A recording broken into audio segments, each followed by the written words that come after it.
Hi friends, நாங்கள் இன்றைக்கி என்னத்தை பற்றி பார்க்க போகிறோன்னா யூஏஇ விசிட் விசாவில் வந்திருக்க புது ரிக்குவயர்மெண்ட்ஸ் பற்றி தான் பார்க்க போகிறோம். அதாவது யூகே, கனடா, ஆஸ்திரேலியாவில் என்ன மாதிரி ரிக்குவயர்மெண்ட்ஸ் கொண்டாந்து ஸ்ட்ரிக்ட் பண்ணியிருக்காங்களோ அதே மாதிரி இப்போ யூஏஇ விசிட் விசாவில் வந்தும் பல ரூல்ஸ்களை கொண்டாந்து ஸ்ட்ரிக்ட் பண்ணியிருக்காங்க.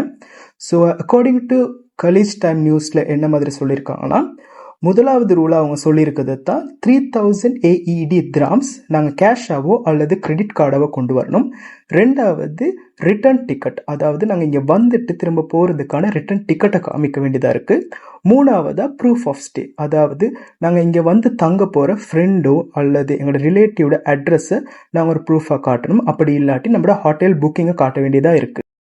ஸோ இந்த 3 கிரைட்டீரியாவையும் ஃபுல்ஃபில் பண்ணாத ஆக்கள், அதாவது நம்மளோட பேசஞ்சர் சில பேர் அவங்க நாட்டுக்கு திரும்ப அனுப்பப்பட்டதாகவும் சில பேர் வந்து இங்கே ஸ்டக் ஆகி இருக்கதாகவும் நியூஸ் வந்திருக்கு. ஸோ அதை பற்றி நீங்கள் மேலதிகமாக தெரிஞ்சுக்கணும்னா கலீஜ் டைம்ஸ்னு நியூஸ் பார்க்கலாம். அதை நாங்கள் கீழே டிஸ்கிரிப்ஷனில் போடுறோம். ஸோ கைஸ், நான் இன்றைக்கு போட்ட வீடியோ உங்களுக்கு யூஸ்ஃபுல்லாக இருந்திருக்கும் நம்புகிறேன்.